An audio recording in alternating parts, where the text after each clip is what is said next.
আসসালামু আলাইকুম। আমি শিহাব। আজকে আবারও ফিজিক্সের আলোর অধ্যায় নিয়ে ক্লাস নিয়ে চলে এসেছি। আপনারা যারা দেখতেছেন তাদেরকে অসংখ্য ধন্যবাদ। গত ক্লাসে আমি আলোর যে দর্পণের যে বিভিন্ন প্রকারভেদ, অবতল দর্পণ, উত্তল দর্পণ নিয়ে আলোচনা করেছিলাম। সেখানে একটা সমস্যার কারণে ভিডিওটা কন্টিনিউ হয় নাই। তো আজকে আমি সেখান থেকে শুরু করব। আজকে আমি দেখাবো যে কিভাবে বিভিন্ন রশ্মিচিত্র আঁকা যায়, আর রশ্মিচিত্র কিভাবে আঁকা যায় যেটা পরীক্ষায় আসবে, খুব ইম্পর্টেন্ট। সেটা নিয়ে আমি মূলত আজকে আলোচনা করব। আজকে আমি তোমাদেরকে 4টা রশ্মিচিত্র দেখাবো অবতল দর্পণের, যেগুলো মূলত বরাবর 23, 24, 25 এসএসসিতে আসতেছে।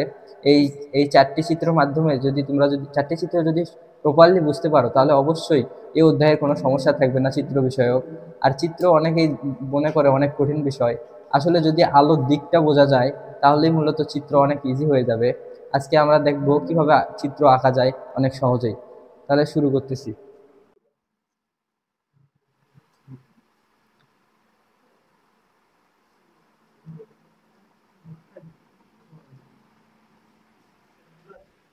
এসএসসি পরীক্ষায় মূলত উত্তল দর্পণ থেকে রশ্মিচিত্র খুব কমই আসে, বাট অবতল দর্পণ থেকে অনেক চিত্র আসে। আমরা অবতল দর্পণের যে 4টি চিত্র আজকে শিখব, তা হচ্ছে: 1 নাম্বার,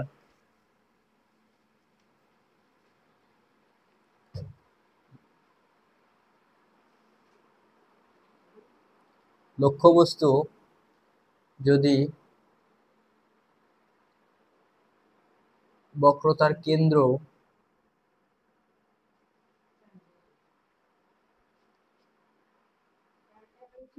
বক্রতার কেন্দ্র ও ফোকাসের মাঝে হলে। লক্ষ্যবস্তু যদি বক্রতার কেন্দ্র ও ফোকাসের মাঝে যদি হয়, তার প্রতিবিম্বটা আমরা দেখব। 2 নাম্বার, লক্ষ্যবস্তু যদি ফোকাস দূরত্বের দ্বিগুণ দূরত্বে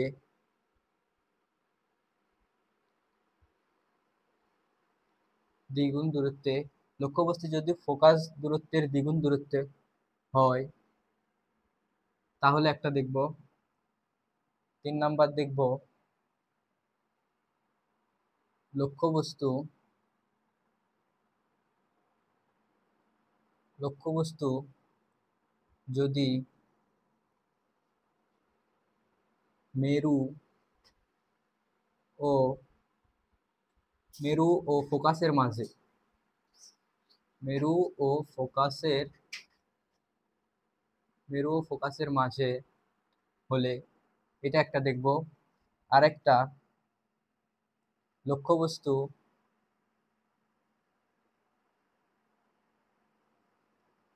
ঠিক বক্রতার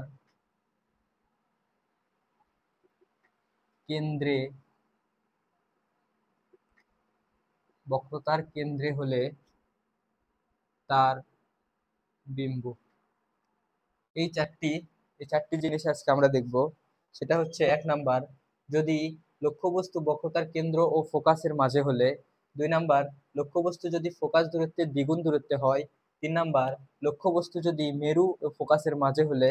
4 নাম্বার, লক্ষ্যবস্তু ঠিক বক্রতার কেন্দ্রে হলে। আসলে এই 4টি চিত্র দেখার আগে আমরা আজকে জানবো আগে রশ্মিটা কোন দিক থেকে কোন দিকে যায়। এই দুইটা দুইটা কথা আছে এখানে।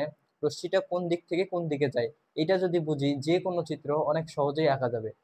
তাহলে আজকে আমরা শুরু করব।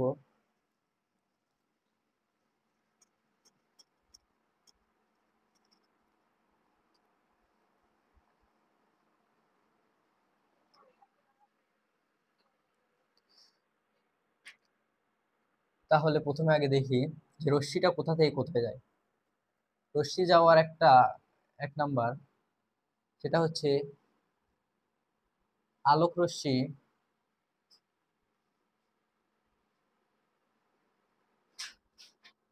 রশ্মি যদি ফোকাস দূরত্ব দিয়ে যায়,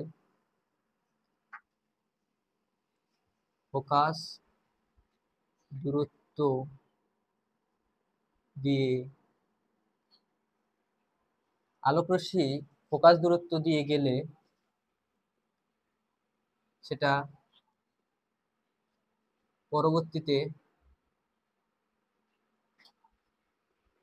পরবর্তীতে সমান্তরালে যাবে।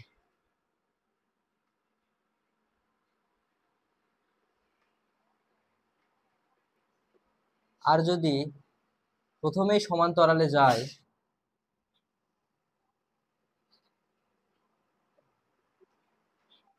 তাহলে তাহলে পরবর্তীতে পরবর্তীতে তাহলে পরবর্তীতে ফোকাস দিয়ে যাবে।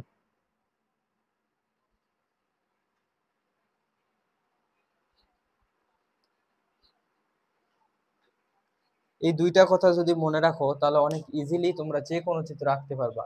একটা হচ্ছে আলোক রশ্মি ফোকাস দূরত্ব দিয়ে গেলে সেটা পরবর্তীতে সমান্তরালে যাবে, আর সমান্তরালে যদি যায় তাহলে সেটা ফোকাস দূরত্ব দিয়ে যাবে। আর তাহলে আমরা চিত্র দেখি। প্রথমে আমাদের ছিল এর আগে যেটা দেখালাম, আলোক রশ্মি যদি ফোকাস এবং কেন্দ্রের মাঝে থাকে তাহলে রশ্মি চিত্র কেমন হয়। একটা চিত্র যদি ক্লিয়ারলি বোঝো তাহলে বাকিগুলো বুঝবে।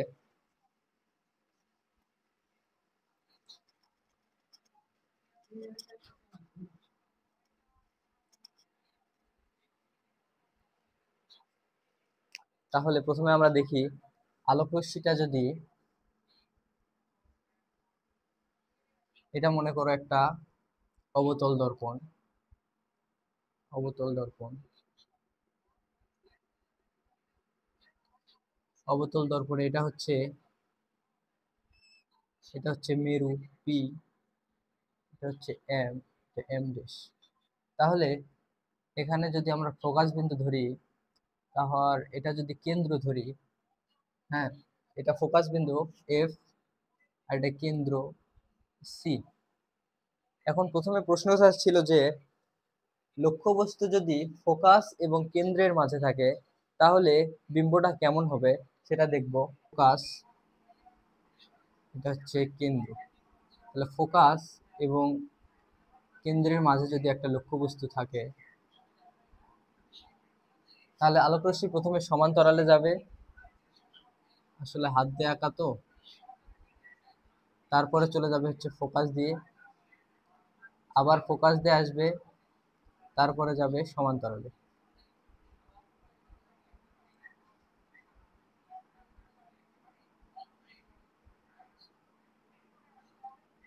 তাহলে এখানে যে একটা মিলিত বিন্দু পাওয়া গেল এটাই হচ্ছে মূলত প্রতিবিম্ব।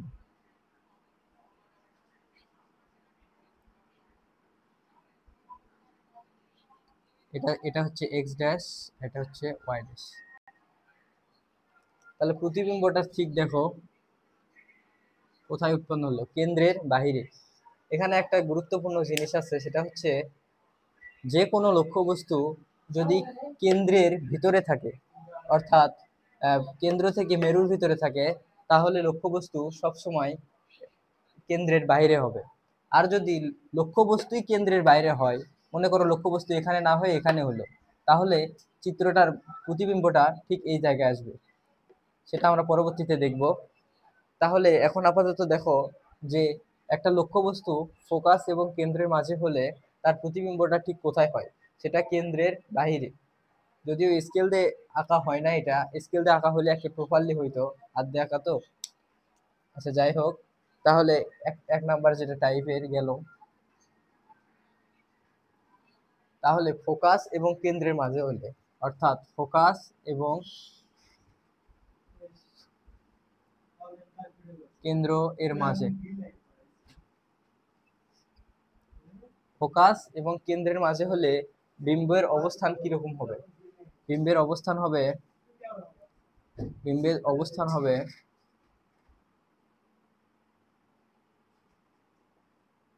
বিম্বের অবস্থান হবে কেন্দ্রের বাইরে, বক্রতার কেন্দ্রের বাইরে।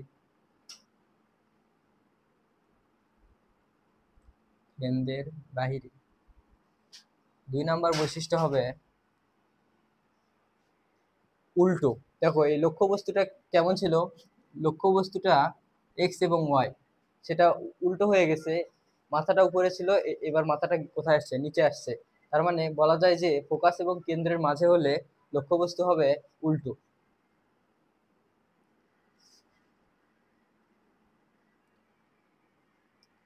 3 নাম্বার, এটা মূলত এটার থেকে দৈর্ঘ্যটা বড় হতো, কিন্তু এখানে হাত দিয়ে আঁকা তো এই জন্য প্রপারলি বোঝা যাচ্ছে না বিষয়টা। তাহলে লক্ষ্যবস্তু থেকে এটা কি হবে, বড় হবে, যদিও প্রায় সমান সমানই হয়ে গেছে। তাহলে 1 নাম্বার চিত্র হচ্ছে যে ফোকাস এবং কেন্দ্রের মাঝে যদি হয়, তাহলে লক্ষ্যবস্তুটার বিম্বের বৈশিষ্ট্যটা হবে কেন্দ্রের বাহিরে উল্টা এবং বড়। তাহলে 1 নাম্বার টাইপ শেষ। 2 নাম্বার টাইপ, 2 নাম্বার টাইপটা বলছিলাম যে লক্ষ্যবস্তুটা যদি ঠিক ফোকাস এবং কেন্দ্রের যদি বাহিরে হয়, অর্থাৎ এটা হচ্ছে ফোকাস, এটা কেন্দ্র, এবার যদি এটার বাহিরে হয় মানে কেন্দ্রের বাহিরে যদি হয়, তাহলে লক্ষ্যবস্তু কেমন হয় সেটা দেখব।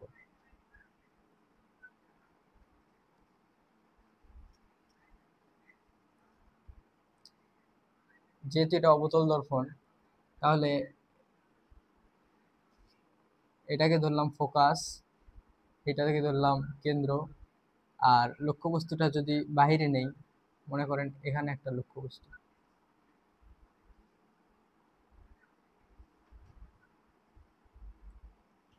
এই লক্ষ্যবস্তু থেকে আলোক রশ্মি প্রথমে সমান্তরালে যাবে, সেম নিয়ম। সমান্তরালে যাওয়ার পর আলোক রশ্মি কোথায় যাবে, ফোকাস দিয়ে যাবে, আলোক রশ্মি ফোকাস দিয়ে যাবে। আবার সেম ভাবে আলোক রশ্মি যদি ফোকাস দিয়ে আসে, তাহলে ফোকাস দিয়ে আসার পরে সমান্তরালে যাবে। তাহলে বস্তুটা মিলিত হলো কোথায়, ঠিক এই জায়গায়। তাহলে বস্তুটা মিলিত হলো ঠিক এই জায়গায়।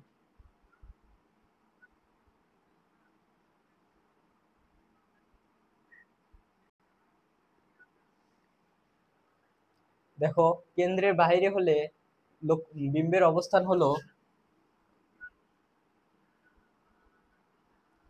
কেন্দ্রের ঠিক বাইরে যদি হয় তাহলে বিম্বের অবস্থান হবে কেন্দ্রের ভিতরে। আর এর আগের চিত্র ছিল কেন্দ্রের ভিতরে, তাহলে বিম্বের অবস্থান কোথায় হয়েছে, কেন্দ্রের বাইরে। এই বিষয়টা যদি মনে রাখো তাহলে এই দুইটা চিত্র অনেক সহজেই মনে রাখতে পারবা। তাহলে দেখো এটা হচ্ছে এক্স লক্ষ্যবস্তু, এক্স ওয়াই থেকে একটা আলোক রশ্মি ফেলা হলো, সেটা কোথায় গেল, সমান্তরালে চলে গেল। সমান্তরালে যাওয়ার পর সেখান থেকে ফোকাস দিয়ে চলে গেল, তাহলে এই একটা রশ্মি টানা হলো। আবার লক্ষ্যবস্তু থেকে ফোকাস বরাবর আসার পরে আবার সমান্তরালে চলে গেল। তাহলে এই দুই জায়গার যে মিলিত বিন্দুটা, এটাই মূলত হচ্ছে বিম্বের অবস্থান। তাহলে বিম্বের অবস্থান আমরা পাইলাম হচ্ছে এক্স ড্যাশ এবং ওয়াই ড্যাশ। বিম্বের অবস্থান দেখো, এর আগে যে চিত্রটা, এই চিত্রটা ছিল লক্ষ্যবস্তুটা, এই লক্ষ্যবস্তুটা থেকে এটা কিন্তু অনেক ছোট হয়ে গেছে। তার মানে যদি কেন্দ্রের বাহিরে হয়, যদি লক্ষ্যবস্তু কেন্দ্রের বাইরে হয়, তাহলে বিম্বের অবস্থান হবে কেন্দ্রের ভেতরে এবং লক্ষ্যবস্তুর তুলনায় ছোট। তাহলে বিষয়টা দেখি, বৈশিষ্ট্যটা দেখি। তাহলে বিম্বের বৈশিষ্ট্য হবে,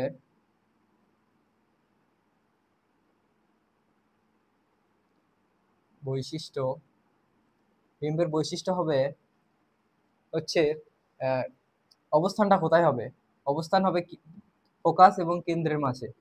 অবস্থান হবে অবস্থান হবে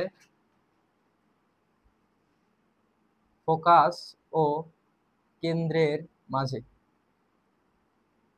2 নাম্বার বৈশিষ্ট্য কি লেখা যায়, দেখো এই চিত্রটাই লক্ষ্যবস্তুটা ছিল সোজা, কিন্তু বিম্বের অবস্থান হয়েছে কি, উল্টো। তাহলে এটা লেখা যায় উল্টো। 3 নাম্বার কি লেখা যায়, 3 নাম্বার লেখা যায় যে আহ, লক্ষ্যবস্তুর আকারের তুলনায় এটার কি আকার ছোট বা গর্বিত। মূলত এই 3টা বা 4টা বৈশিষ্ট্য দিলেই হয়ে যায়।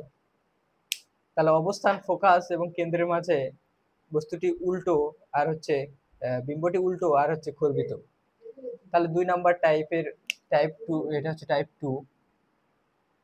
তাহলে ফোকাস এবং কেন্দ্রের যদি বাইরে হয়, অর্থাৎ এই প্রশ্নটা আরো একভাবে আসতে পারে, যদি লক্ষ্যবস্তুকে বলা হয় যে ফোকাস দূরত্বের দ্বিগুণ দূরত্বের বাহিরে, অর্থাৎ এটা হচ্ছে মেরু আর এটা হচ্ছে ফোকাস দূরত্ব, অর্থাৎ এখান থেকে এটা হচ্ছে ফোকাস দূরত্ব, এখান থেকে এটা হচ্ছে ফোকাস দূরত্ব, তাহলে ফোকাস দূরত্বের দ্বিগুণ দূরত্ব, তার মানে এটার দ্বিগুণ কত দূর পর্যন্ত, এই পর্যন্ত। তাহলে এই ফোকাস দূরত্ব থেকে দ্বিগুণ দূরত্বের বাইরে, এই একটা প্রশ্ন কিন্তু দুই ভাবে লেখা যায়। একটা যদি বলে কেন্দ্রের বাহিরে, আর একটা যদি বলে ফোকাস দূরত্বের দ্বিগুণ দূরত্বের বাহিরে, তাহলে চিত্রটা দুটোই কিন্তু সেম হয়ে যাবে। তার মানে এই চিত্রটা যদি দাও তাহলেই ওকে। আর চিত্রের যে বৈশিষ্ট্যগুলা, মানে ভাষাটা, সেটা তোমরা তোমার মন মতো লিখবা। মনে করো যে লক্ষ্যবস্তুতে একটা আলোক রশ্মি সমান্তরালে আপতিত হলো, সেখান থেকে ফোকাস বরাবর চলে গেল, আবার ফোকাস বরাবর আসলো, সমান্তরালে গেল। এটা বিম্বের এই আকৃতি এক্স এক্স ড্যাশ এগুলা দিয়ে দিবা, তাহলে অটোমেটিকলি হয়ে যাবে, অত গাইডের ভাষায় মুখস্থ করা লাগবে না।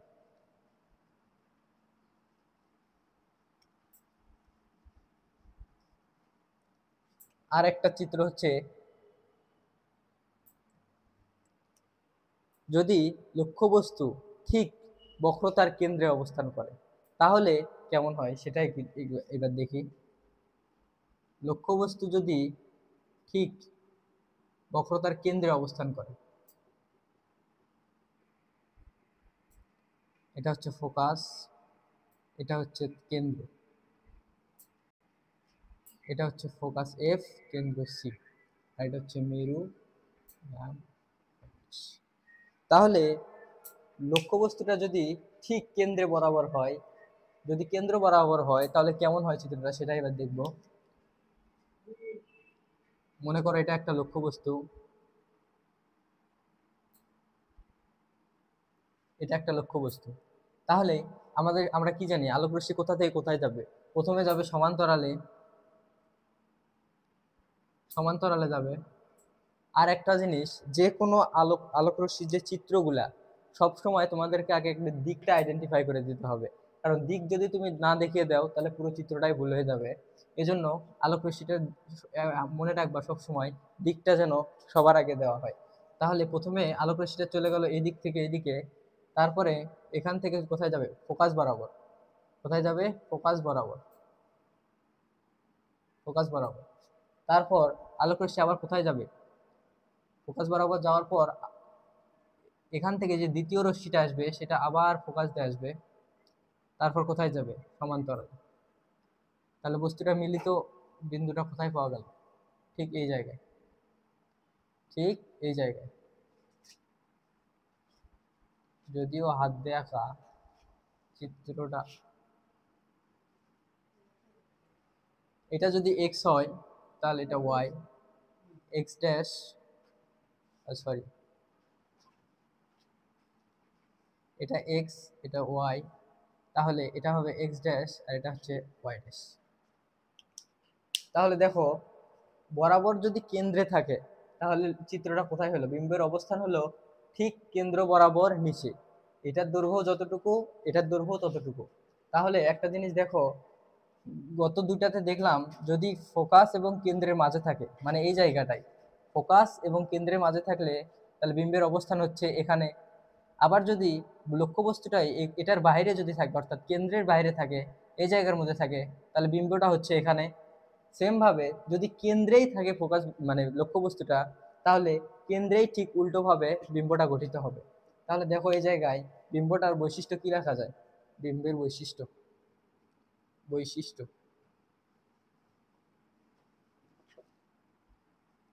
দেখা যাচ্ছে লক্ষ্যবস্তুর সমান দৈর্ঘ্যের, তাহলে লেখা যায় সমান দৈর্ঘ্যের,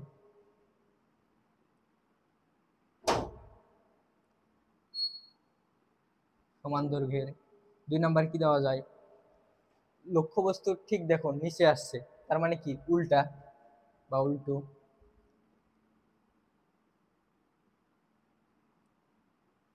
এখানে আর একটা জিনিস তোমরা দিতে পারো যে বস্তুটা কি বাস্তব নাকি অবাস্তব। এই আগের গুলা তো দেওয়া যেত, মানে যদি এটার ভিতরে থাকে তাহলে সেটা বাস্তব, আর যদি বাইরে থাকে সেটা হচ্ছে অবাস্তব। তার মানে এটা কি চিত্র? বাস্তব, বাট বাস্তব কিন্তু উল্টা। মোটামুটি এই কয়েকটা জিনিস দিলেই, আর যদি অবস্থানও যদি দিতে চাও তাহলে দিবা অবস্থান কোথায়, ঠিক কেন্দ্র বরাবর, কেন্দ্র বরাবর।